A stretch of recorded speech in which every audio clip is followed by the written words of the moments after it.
L'histoire est souvent un cimetière d'ironie.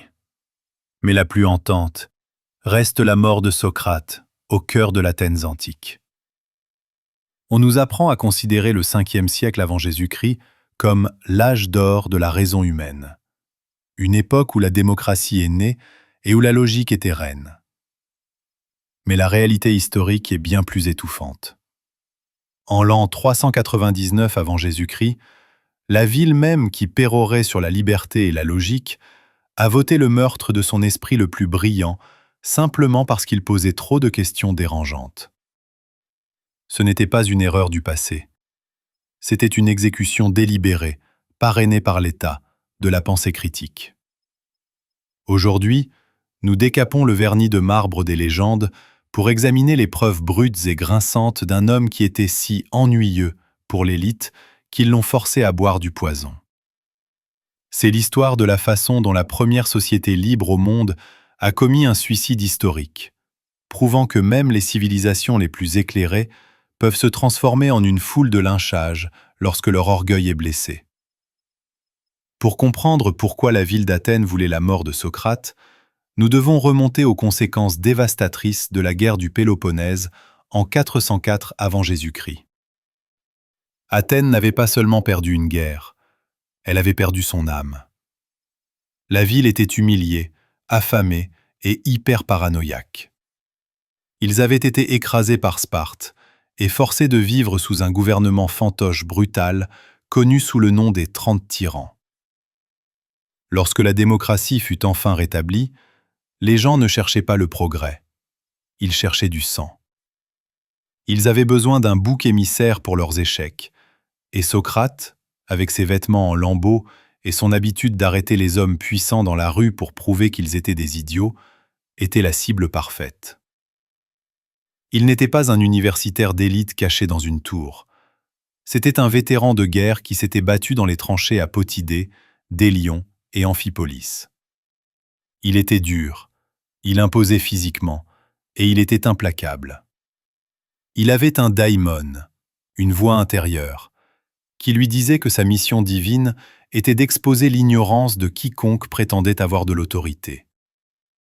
Dans une ville qui luttait pour regagner sa fierté, Socrate était un miroir qui montrait aux Athéniens exactement à quel point ils étaient devenus laids et intellectuellement ruinés.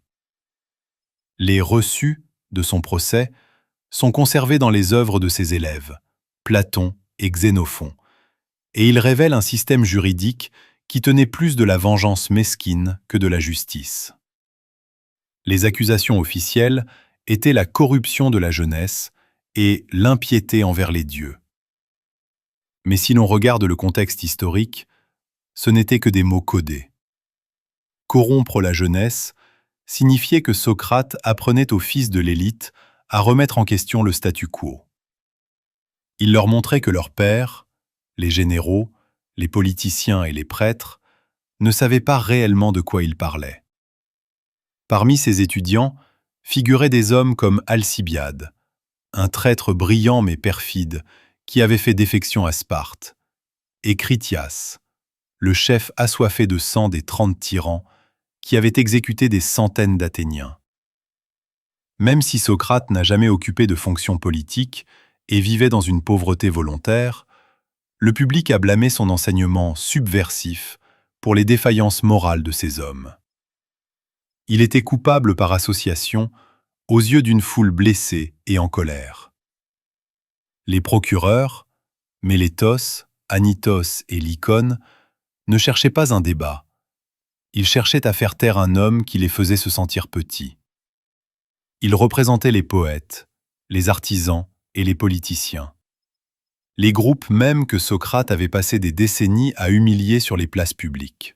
Le procès de Socrate, en 399 avant Jésus-Christ, fut un cirque historique. Imaginez un jury de 501 citoyens ordinaires, alimentés par des décennies de ressentiment et par les pièces satiriques d'Aristophane, qui avait passé des années à se moquer de Socrate comme d'un sophiste, vivant dans les nuages et apprenant aux gens comment faire paraître l'argument le plus faible comme le plus fort. Dans sa défense, que Platon a consignée dans l'Apologie, Socrate n'a pas supplié pour sa vie. En fait, il a fait le contraire. Il a lancé une offensive historique.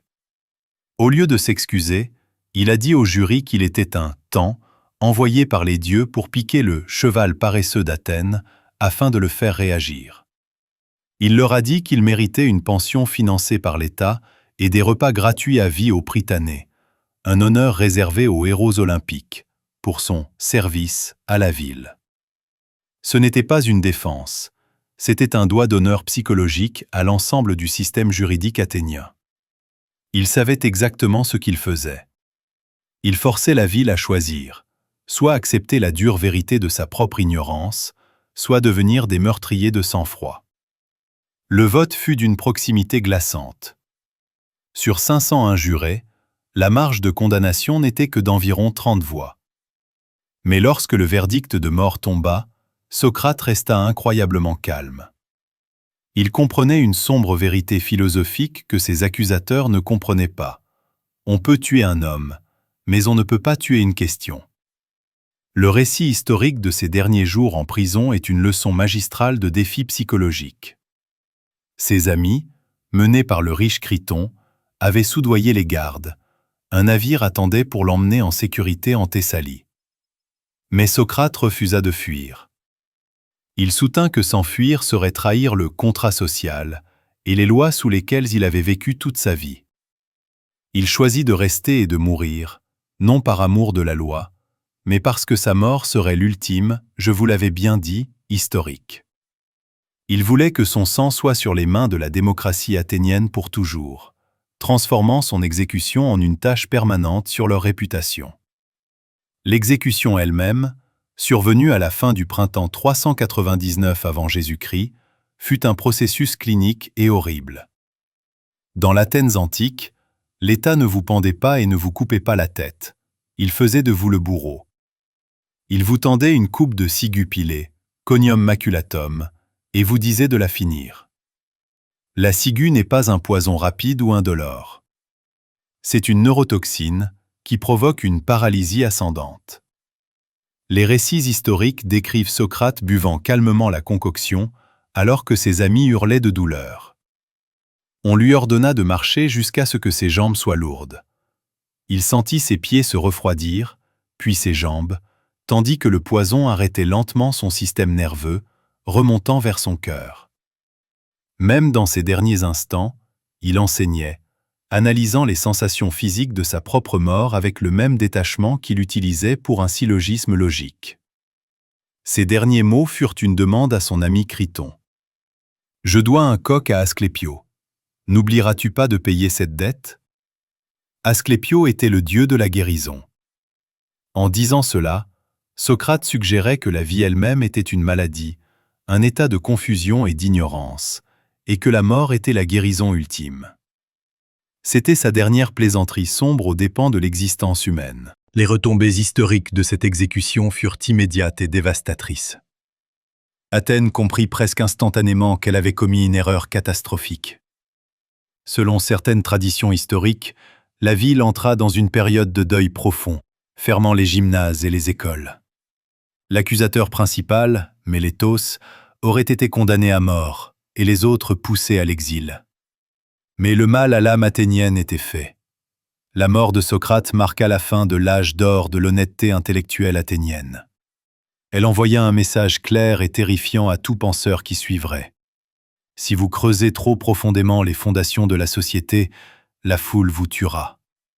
Ce traumatisme historique est ce qui a poussé Platon à développer une haine profonde pour la démocratie, l'amenant à écrire « La République », un projet pour une société dirigée par des philosophes rois autoritaires plutôt que par les masses incultes et émotives.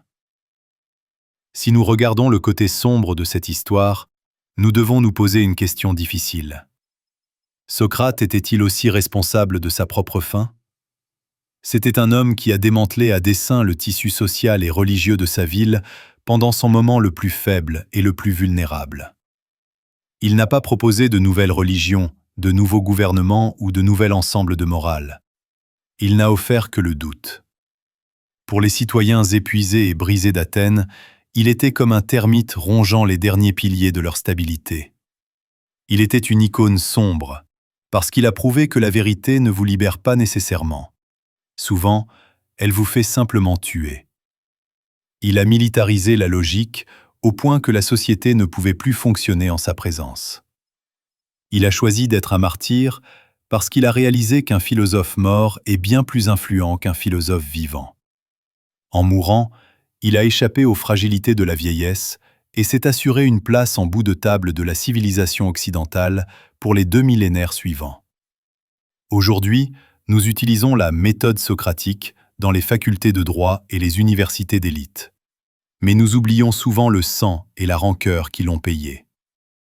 Les preuves de sa vie se trouvent dans le Criton, le Phédon et l'Apologie de Platon. Ce ne sont pas seulement des livres de philosophie. Ce sont les rapports de scènes de crime du meurtre judiciaire le plus célèbre de l'histoire. Vous pouvez encore visiter le site considéré comme la prison de Socrate à Athènes aujourd'hui. Une série de pièces sombres et humides creusées dans le flanc rocheux de la colline de Philopapos. En se tenant dans ces ombres, on réalise que la lumière de la philosophie occidentale est née dans une cellule froide, alimentée par le génie d'un homme qui a refusé de se taire même lorsque la coupe de poison était à ses lèvres. Socrate nous rappelle un schéma historique terrifiant. Les sociétés tuent rarement les gens qui leur mentent. Elles tuent les gens qui leur disent la vérité. Il a été la première victime majeure de ce que nous appelons aujourd'hui la cancel culture. Mais en 399 avant Jésus-Christ, les enjeux étaient littéraux. Son histoire est un avertissement que la démocratie ne vaut que ce que valent les gens qui votent. Et quand ces gens sont poussés par la peur, les traumatismes de guerre et le ressentiment, ils choisiront toujours la coupe de ciguë pour l'homme qui ose les faire réfléchir. Il reste une icône sombre, non pas à cause de ce qu'il a fait, mais à cause de ce qu'il a laissé sa ville lui faire. Il n'a pas seulement bu le poison, il a forcé Athènes à le lui administrer, s'assurant que son nom entrait la conscience du monde pendant les 2400 prochaines années. Il a prouvé que l'arme la plus dangereuse de l'histoire n'est pas l'épée. C'est la question « pourquoi ?»